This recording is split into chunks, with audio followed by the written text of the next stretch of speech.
आप सबका स्वागत है। मैं हूं सुप्रतिम बैनर्जी और हमेशा की तरह हाजिर हूं क्राइम की एक और अजीबोगरीब मिस्ट्री को लेकर, रहस्य को लेकर। ये घटना कर्नाटक की राजधानी बेंगलुरु की है। बेंगलुरु के नॉर्थ बेंगलुरु इलाके में एक जगह है गजानन नगर, वहां की गजानन नगर से वजीर पाशा नाम के एक आदमी की अचानक गुमशुदगी हो जाती है। तारीख है 13 मई 2015 यानी मई 13, 2015। गजानन पाशा जो है वो टेलरिंग का काम करते थे, लेकिन अपने घर से अचानक रहस्यमय तरीके से गायब हो गए, किसी को बताए बगैर कि वो कहाँ गए, किससे मिलने जा रहे हैं। घर वाले बहुत परेशान थे। उन्होंने बेंगलुरु में ही पुलिस रिपोर्ट दर्ज करवाई, गुमशुदगी की, और पुलिस ने इस मामले की जांच शुरू की। लेकिन बेंगलुरु पुलिस को, गजानन नगर पुलिस को वजीर पाशा के बारे में कोई जानकारी नहीं मिल पाई। उधर 3 रोज बाद, 13 तारीख को ये गायब हुए थे। 3 रोज बाद यानी 16 मई 2015, 16th of May 2015 को वजीर पाशा जो है उसकी लाश मिल गई। और लाश बेंगलुरु में नहीं बल्कि बेंगलुरु से दूर आंध्र प्रदेश के अनंतपुर जिले में मिली, और जिस जगह पर लाश मिली उस जगह का नाम है सोमेंदेपल्ली। तो सोमेंदेपल्ली की पुलिस ने वजीर पाशा की लाश तो बरामद कर ली, और लाश बरामद करने के साथ ही उसकी पहचान पता करने की भी पुलिस ने कोशिश की। लेकिन काफ़ी मशक्कत के बावजूद तब आंध्र प्रदेश पुलिस को, अनंतपुर पुलिस को वजीर पाशा के बारे में कोई जानकारी नहीं मिल पाई। कुल मिलाकर वो लाश जो है एक लावारिस लाश बनकर रह गई, और आंध्र प्रदेश की पुलिस ने थक हार कर उस लाश का अंतिम संस्कार कर दिया। इधर बेंगलुरु की पुलिस जो है वो लगातार वजीर पाशा को ढूंढ रही थी, और वक्त गुजरता जा रहा था लेकिन उसके बारे में कोई जानकारी नहीं मिली। और इस तरह, जैसा कि आप जानते हैं, वक्त जितना गुजरता जाता है कोई भी मामला वो ठंडा पड़ता जाता है। तो वजीर पाशा की गुमशुदगी का मामला भी जो है लगातार वक्त के साथ ठंडा पड़ता जा रहा था। 2015 से 2022 इतने साल का वक्त गुजर गया, वजीर पाशा के बारे में पुलिस को कोई जानकारी नहीं मिली। लेकिन 2022 में ही बेंगलुरु पुलिस ने इस मामले को रीओपन करने का फैसला किया, यानी इस मामले की नए सिरे से जांच करने का फैसला किया। और इसके लिए बाकायदा एक टीम बनाई गई, और उस टीम ने तय किया कि वो वजीर पाशा के डिसअपियरेंस यानी गुमशुदगी के मामले की पड़ताल करेगी और तह तक जाने की कोशिश करेगी कि आखिर वजीर पाशा कहाँ गायब है, कहाँ चला गया। बेंगलुरु पुलिस को अब भी इस बात का कोई अंदाज़ा नहीं था कि वजीर पाशा की मौत हो चुकी है, और मौत जो है वो आंध्र प्रदेश के अनंतपुर में हुई है और वहाँ उसकी लाश मिली है। इसके बारे में बेंगलुरु पुलिस को कोई जानकारी नहीं थी। वो तो गुमशुदगी का मामला ही सुलझाने में लगे थे।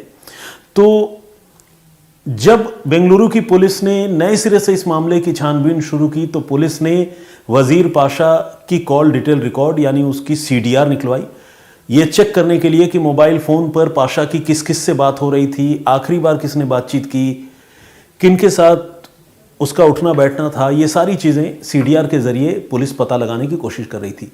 और इसी कोशिश में पुलिस को पता चला कि वजीर पाशा की 2015 में 13 मई को जब वो गायब हुआ था, उस रोज़ आखिरी बार उसने जब किसी से मोबाइल फ़ोन पर बात की थी तो वो नंबर हिना कौसर नाम की एक महिला का था। अब ये हिना कौसर कौन है और वजीर पाशा से उसके क्या संबंध है, ये पता करना बेंगलुरु पुलिस के लिए अब एक नई चुनौती थी। लेकिन पुलिस चूंकि इस मामले को सुलझाने की कोशिश में लगी थी, तो पुलिस ने इस चुनौती को स्वीकार करने का फैसला किया, और पुलिस ने जो है छानबीन करते हुए हिना कौसर के बारे में जानकारी जुटाई। पुलिस को ये पता चला कि हिना कौसर और एक मैरिड लेडी है, और उसके पति का नाम है मोहम्मद गौस। तो हिना और मोहम्मद गौस ये दोनों पहले बेंगलुरु में ही रहते थे, और उसी गजानन नगर इलाके में रहते थे जहां का वजीर पाशा रहने वाला है। तो पुलिस को ये बात समझ में आई कि एक ही लोकेलिटी में होने की वजह से शायद इनकी आपस में बातचीत होती हो। लेकिन दिक्कत अब ये थी कि ये लोग गजानन नगर पुलिस की जो इलाका है गजानन नगर का, उस इलाके को छोड़कर अब ये दोनों पति पत्नी गायब हो चुके थे। ये दोनों कहाँ गए इसके बारे में किसी को कोई जानकारी नहीं थी। हिना कौसर का जो मोबाइल फ़ोन है वो भी स्विच ऑफ हो चुका था, और बेंगलुरु पुलिस ढूंढ ढूंढ कर थक गई, लेकिन न तो उन्हें हिना के पति मोहम्मद गौस के बारे में कुछ पता चला और न ही हिना के बारे में कोई जानकारी मिली। हालांकि छानबीन करते हुए पुलिस को इतना जरूर पता चल गया कि जिस तरह वजीर पाशा टेलरिंग का काम किया करता था, ठीक उसी तरह से हिना कौसर और मोहम्मद गौस ये दोनों भी टेलरिंग का काम किया करते थे। और जब ये गजानन नगर में रहते थे उस समय ये कपड़े सीते थे और कपड़े सीकर वो जो कपड़े के बड़े कारोबारी हैं, जो मैन्युफैक्चरर हैं, उनको अपने कपड़े दिया करते थे आगे बेचने के लिए। इतनी बात जो है वो पुलिस को पता थी, लेकिन चूंकि इनका और कोई वेयर अबाउट्स पुलिस को नहीं पता था कि इन दिनों वो कहाँ रहते हैं और गुमशुदगी के बाद ये अचानक कहाँ चले गए, ये सारी चीज़ें चूंकि नहीं पता थी, तो पुलिस जो है वो समझ नहीं पा रही थी कि इस गुमशुदगी से इनका कितना इन्वॉल्वमेंट है, इनका इन्वॉल्वमेंट है भी या नहीं है। लेकिन पुलिस को शक ज़रूर हो रहा था और शक की दो अहम वजह थी। एक तो सीडीआर में आखिरी कॉल के तौर पर हिना कौसर का नंबर होना और दूसरी वजह उसी गुमशुदगी के बाद हिना का अपने पति के साथ गायब हो जाना। लेकिन अब पुलिस के लिए चुनौती यह थी कि इनको नए सिरे से पुलिस ट्रेस करे, ट्रैक करे, पूछताछ करे और वजीर पाशा की गुमशुदगी के मामले का खुलासा करे। पुलिस जो है वो इंतजार करती रही सही मौके का, और ये मौका आया 2022 में ही 11 फरवरी को, जब एक शख्स की मौत हुई। अब आप पूछेंगे किसी की मौत से किसी की गुमशुदगी के मामले को सुलझाने का ये कैसा रिश्ता है और पुलिस के लिए ये मौका कैसे बना कि कोई मर गया तो हिना कौसर और मोहम्मद गौस के बारे में पुलिस को जानकारी मिली। तो ये जानना जो है अपने आप में बहुत ही दिलचस्प है। हुआ ये कि 11 फरवरी 2022 को बेंगलुरु में हिना कौसर के दादा की मौत हो गई। अब जब हिना के दादा की मौत हुई तो बेंगलुरु पुलिस जो लगातार वजीर पाशा के मामले को ट्रैक कर रही थी, बेंगलुरु पुलिस को लगा कि हो ना हो अपनी दादा की मौत के बाद हिना कौसर और उसका पति मोहम्मद गौस ज़रूर फ्यूनरल में, या जिसे हम हिंदी में कहते हैं अंतिम संस्कार, उर्दू में जिसे मैयत का नाम दिया जाता है, मैयत में शामिल होने के लिए ये दोनों ज़रूर पहुंचेंगे। और अगर ये दोनों मैयत में शामिल होने के लिए पहुंचते हैं तो हम इनको पकड़ेंगे। ये बेंगलुरु पुलिस की पूरी प्लानिंग थी और जैसा कि पुलिस की प्लानिंग थी एग्जैक्टली वैसा ही हुआ। 11 फरवरी 2022 को जब हिना के दादा की मौत हुई, उसके बाद मैयत की घड़ी आई, तो बेंगलुरु पुलिस की टीम के कई लोग सादे लिबास में उस मैयत में शामिल होने के लिए पहुंचे। और मैयत में आपको पता है सैकड़ों लोग पहुंचते हैं। ज़्यादातर लोग एक दूसरे को नहीं जानते, क्योंकि एक इंसान की ज़िंदगी में मल्टीपल लोगों से मुलाकात होती है। बहुत सारे लोग मातम पुरसी के लिए आते हैं, पता नहीं चलता कौन किसका जानकार है। तो पुलिस वालों को भी कोई नहीं पहचानता था, लेकिन वो जो है मैयत में शामिल होने के लिए पहुंचे थे और सादे लिबास में पहुंचे थे। और यहाँ पुलिस की नज़र हिना कौसर पर भी थी और मोहम्मद गौस पर भी थी। और वही हुआ, मैयत में ये दोनों नज़र आए। जैसे ही नज़र आए, पुलिस ने बगैर देर किए हुए हिना को और गौस को इंटरसेप्ट कर लिया, हिरासत में ले लिया और पूछताछ के लिए थाने लेकर आए। ये पूरे 7 साल बाद ये ब्रेक थ्रू बेंगलुरु पुलिस को मिल रही थी, क्योंकि आपको पता है 13 मई 2015 को वजीर पाशा गायब हुआ था और इसके बाद 11 फरवरी 2022 को हिना कौसर और मोहम्मद गौस, जिन पर शक की सुई थी, वो पुलिस के हत्थे चढ़े थे। तो पूरे 7 साल बाद ये कामयाबी बेंगलुरु पुलिस को मिल रही थी। पुलिस फौरन इन दोनों पति पत्नी को थाने लेकर आई और इनसे पूछताछ करने की शुरुआत की, वजीर पाशा के बारे में जानकारी लेने की शुरुआत की। और जैसा कि क्राइम के तकरीबन 99.9% मामलों में होता है, ये दोनों पति पत्नी पुलिस को गुमराह करने और बहलाने बहकाने की पूरी कोशिश करते रहे।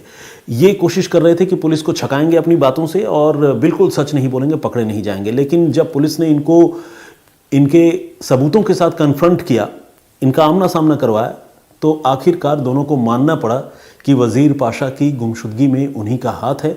और न सिर्फ गुमशुदगी, बल्कि उन्हीं दोनों ने मिलकर वजीर पाशा की 2015 में ही हत्या कर दी थी। सबूत के तौर पर पुलिस ने सीडीआर की जो आखिरी बातचीत है हिना के साथ वजीर पाशा की, वो दिखाई, और साथ ही उन लोगों की रहस्यमयी गुमशुदगी के बारे में भी। जब पुलिस ने उनसे कहा कि अगर तुम्हारा कोई लेना देना या वास्ता नहीं था तो तुम लोग इस तरह से गायब क्यों हो गए, किसी को भी तुम्हारे बारे में पता क्यों नहीं है, तो जाहिर है उनके पास कोई जवाब नहीं था। तो उनको हार मानना पड़ा और पुलिस के सामने अपना जुर्म कबूल करना पड़ा कि हाँ, उन्होंने ही 13 मई 2015 को वजीर पाशा की हत्या कर दी थी। लेकिन कत्ल किया क्यों, वजह क्या थी और हिना के साथ वजीर का ऐसा क्या रिश्ता था, ये सारी बातें अभी सामने आनी बाकी थी और पुलिस इसकी छानबीन में लगी हुई थी। तो इसी कोशिश में पुलिस ने हिना से पूरी कहानी पूछी और हिना ने ये बताया कि वो और वजीर पाशा दूर के रिश्तेदार लगते हैं, मतलब एक दूसरे के साथ उनका रिलेशनशिप है। अब हुआ ये था कि हिना की और गौस की शादी 2012 में हुई थी, यानी जब वजीर पाशा का कत्ल हुआ उससे 3 साल पहले, और शादी हुई थी आंध्र प्रदेश में। शादी के बाद दोनों आंध्र प्रदेश के अनंतपुर से माइग्रेट होकर वहाँ से निकलकर आ गए थे बेंगलुरु, और बेंगलुरु के उसी गजानन नगर में रहते थे और रहकर टेलरिंग का काम करते थे। यानी एक तरह से शादी के बाद इस पति पत्नी ने नई शुरुआत की थी और अपने आप को इस्टेब्लिश करने की कोशिश में लगे हुए थे। लेकिन दुर्भाग्य से 2012 से लेकर 2015 तक 3 सालों तक ये लगातार मेहनत मशक्क़त करते रहे, लेकिन टेलरिंग के धंधे में कोई बहुत ज़्यादा बरकत इनको नहीं मिल पाई। ये कोशिश करते रहे, काम करते रहे, मेहनत करते रहे, लेकिन जिस तरह से ग्रोथ का एक्सपेक्टेशन था कि ये कमाएंगे और एक अच्छी ज़िंदगी गुजर बसर करेंगे, वो हो नहीं पाया। और हार कर इन्होंने सोचा कि अपना धंधा ये बढ़ाएंगे और उसके लिए कुछ रुपयों की ज़रूरत है, तो इन्होंने वहीं गजानन नगर में एक मौलाना से, एक मौलवी से बात की और उस मौलवी से इन्होंने 1.5 लाख रुपए उधार लिए। अब 1.5 लाख रुपए उधार तो ले लिए, लेकिन चूंकि कोई बहुत पुख्ता सोर्स ऑफ इनकम नहीं था, इतने पैसे वो कमा नहीं पाते थे कि अपनी ज़िंदगी ठीक से गुजार पाएं। 1.5 लाख रुपए कहाँ से चुकाते, तो वो वक्त गुजरता गया और ये उधार के रुपए जो है वो मौलाना साहब को नहीं दे पा रहे थे, चुका नहीं पा रहे थे। उधर मौलाना साहब अपने 1.5 लाख रुपयों के लिए तगादा करने लगे, लगातार हिना से बात करते, गौस से बात करते और अपने पैसे मांगते। एक मुकाम ऐसा आया, हालात ऐसे बने कि हिना ने और गौस ने फाइनली उन 1.5 लाख रुपयों के तगादे से बचने के लिए और मौलाना को जवाब देने से बचने के लिए इन दोनों ने तय किया कि वो बेंगलुरु छोड़कर गायब हो जाएंगे, और उन्होंने वही किया। ये दोनों गजानन नगर छोड़कर गायब हो गए, बेंगलुरु से गायब हो गए और मौलाना साहब बहुत परेशान हुए। लेकिन सूचना तंत्र जो है मौलवी का काफ़ी मजबूत था और उसका नतीजा ये हुआ कि मौलवी साहब आखिरकार इन दोनों को ट्रेस करने में कामयाब हो गए और पता चला कि हिना और गौस पति पत्नी ये दोनों भागकर चले गए हैं हैदराबाद और वहीं रहते हैं। मौलवी साहब वहां जा पहुंचे और हैदराबाद में उनको पकड़ लिया कि भाई मेरे 1.5 लाख रुपए दो, क्या बात है, रुपए मांग रहा हूं और तुम भाग गए। तो जब इनको कोई जवाब देते नहीं बना तो इन्होंने कहा कि ठीक है, अब हम गजानन नगर वापस आ रहे हैं बेंगलुरु और वहीं आकर रहेंगे, नए सिरे से काम करेंगे और आपके पैसे आपको लौटाएंगे। इसके बाद मौलवी साहब वापस आ गए और दोनों पति पत्नी हैदराबाद में जाकर जो छुपे हुए थे वहीं रह रहे थे, वो फिर से वापस आए बेंगलुरु और बेंगलुरु में उन्होंने फिर से अपना वही काम, टेलरिंग का काम शुरू किया। लेकिन चूंकि मौलाना रुपए पैसे के लिए बिल्कुल पीछे पड़ा हुआ था, तो हिना ने और गौस ने यह तय किया कि वो कहीं से भी हो रुपयों का इंतज़ाम करके मौलाना साहब को दे देंगे। इसके बाद हिना ने अपने दूर के रिश्तेदार वजीर पाशा से बात की और वजीर से बात करके हिना ने कहा कि 1.5 लाख रुपए बराए मेहरबानी आप हमें दीजिए और बहुत जल्द हम आपके ये रुपए चुका देंगे। लेकिन यहाँ पर कहानी में एक मेजर ट्विस्ट आ गया। ट्विस्ट ये आया कि वजीर जो है हिना के कहने पर एक दिन 1.5 लाख रुपयों के साथ पहुँचा और उसने वो 1.5 लाख रुपए हिना के हाथ में रख दिए और कहा कि ये लो रुपए, मुझे तुम पर पूरा यकीन है कि तुम मुझे रुपए वापस दे दोगी, लेकिन इन रुपयों के देने के साथ मेरी एक शर्त है जो तुम्हें पूरी करनी होगी। हिना ने पूछा क्या शर्त है बताइए, मैं तैयार हूँ। तो वजीर पाशा ने बड़े ही बदनीयती से और बहुत ही गंदी शर्त हिना के सामने रखी। वजीर ने कहा कि मैं तुमसे रिश्ते बनाना चाहता हूँ, तुमसे क्लोज होना चाहता हूँ और अगर तुम इस रिलेशनशिप के लिए तैयार हो जाओ तभी ये 1.5 लाख रुपए तुम्हें मिलेंगे, अदरवाइज ये 1.5 लाख रुपए मैं अभी लेकर वापस चला जाऊंगा। अब हिना के सामने इधर कुआं उधर खाई वाली हालत पैदा हो गई। घर में उस वक्त गौस मोहम्मद नहीं था, तो हिना बहुत परेशान हुई और परेशान होने के बाद फाइनली ये जो 1.5 लाख रुपए हैं, चूंकि हिना तैयार नहीं हुई तो वजीर पाशा अपने 1.5 लाख रुपए वापस उसने अपनी जेब में रखे और उसके घर से निकल गया, चला गया। तो एक तरह से 1.5 लाख रुपए जो हिना को मिलने वाले थे वो जो है बिल्कुल हाथों के पास से फिसल गया और हिना जो है वो एक तरह से समझ लीजिए कि एक्सप्लॉइट होते होते या उसका यौन शोषण होते होते वो लड़की या वो महिला बची। लेकिन हिना ने ये दर्द भरी बात, ये दर्द भरी कहानी, अपनी तकलीफ अपने पति गौस मोहम्मद को बताई और तब गौस जो है वो गुस्से से लाल पीला हो गया। उसने अपनी पत्नी हिना के साथ मिलकर ये तय किया कि वो जो है अब वजीर पाशा को जिंदा नहीं छोड़ेंगे, क्योंकि वजीर ने बहुत ही गंदी शर्त 1.5 लाख रुपए के बदले में उनके सामने रखी है। इसके बाद दोनों ने चूंकि वजीर से बदला लेने और उसे सजा दिलाने या सबक सिखाने की ठान ली थी, तो दोनों ने तय किया कि वो वजीर की हत्या करेंगे। और इसी प्लान के तहत हिना कौसर ने 13 मई 2015 को, जिस रोज वजीर पाशा गजानन नगर से गायब हुआ, उस रोज हिना ने वजीर को अपने घर बुलाया, ये कहते हुए कि आप आइए, मैं 1.5 लाख रुपए की मुझे सख्त ज़रूरत है, मैं आपकी जो शर्त है उसके लिए तैयार हूँ, आपके साथ मैं रिश्ते में आने के लिए तैयार हूँ, फिजिकली अगर आप मेरे क्लोज आना चाहते हैं तो आइए, लेकिन आप मुझे 1.5 लाख रुपए दीजिए। अब वजीर के मन में तो लालच था, उसे लग रहा था कि 1.5 लाख रुपए के बदले में मैं हिना को एक्सप्लॉइट करता रहूँगा। वो जो है फौरन चला आया इनके घर गजानन नगर। गजानन नगर में वो खुद भी रहता था, लेकिन इनके घर आ गया।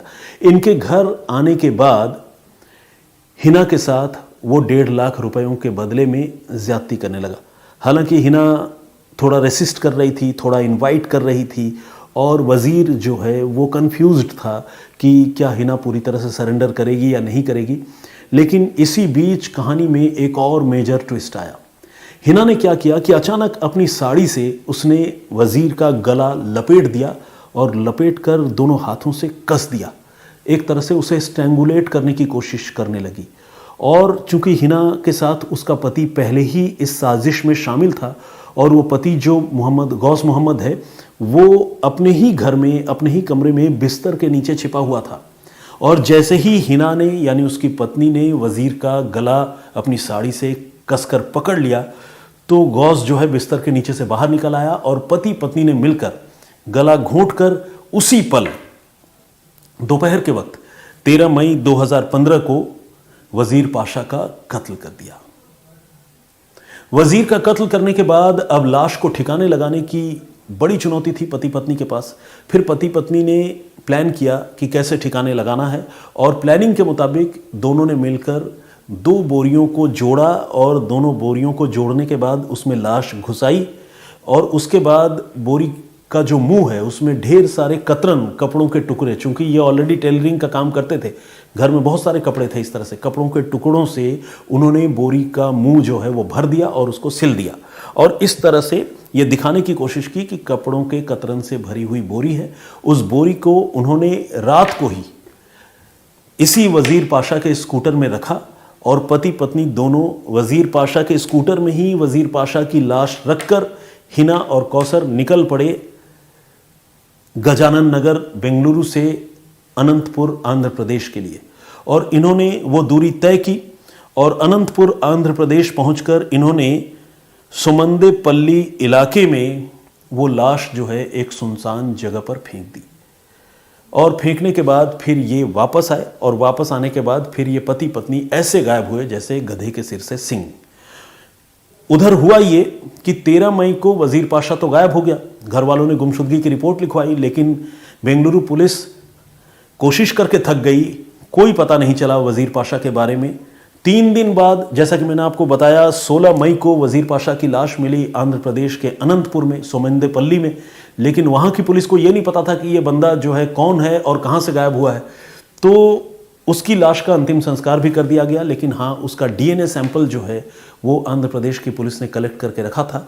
और अब जब 7 साल के बाद एक मैयत में शामिल होने पहुंची कातिल जोड़ी को बेंगलुरु की पुलिस ने पकड़ा, तो इनके कबूलनामे के बाद पुलिस को यह पता चला कि वजीर पाशा जो अब तक गायब था उसकी दरअसल हत्या जो है तीसरे ही दिन हो गई थी और लाश मिली थी आंध्र प्रदेश के सोमेंदेपल्ली में, अनंतपुर में। तो बेंगलुरु की पुलिस ने अनंतपुर की पुलिस से कांटेक्ट किया और अनंतपुर की पुलिस ने न सिर्फ कंफर्म किया कि हाँ, हमने 16 मई 2015 को एक लाश बरामद की थी, बल्कि अनंतपुर की पुलिस ने यह भी बताया कि हमारे पास उस डेड बॉडी से रिलेटेड कुछ डीएनए सैंपल भी हैं, अगर आप चाहें तो एग्जामिन करके इसको कंफर्म कर सकते हैं। तो बेंगलुरु पुलिस ने फाइनली उसको भी एग्जामिन किया, करवाया फॉरेंसिक लैब से, और ये कंफर्म हो गया कि वो डेड बॉडी जो 3 दिन बाद, वजीर पाशा की गुमशुदगी के 3 दिन बाद मिली थी, वो डेड बॉडी उसी वजीर पाशा की ही थी।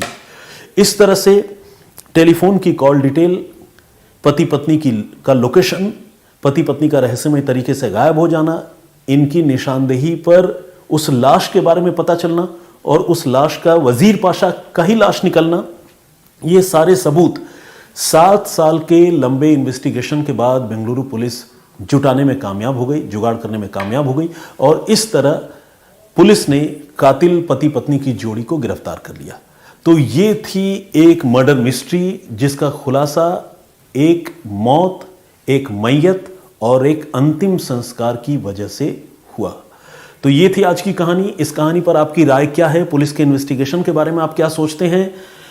और जिस तरह से पुलिस ने दिमाग लगाया कि मैयत में जरूर कातिल शामिल होने पहुंचेंगे, उस पर आपका टेक या आपका नजरिया क्या है?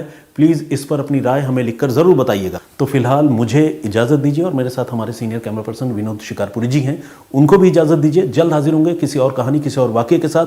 तब तक अपना बहुत ख्याल रखिए, सुरक्षित रहिए। जय हिंद, जय भारत।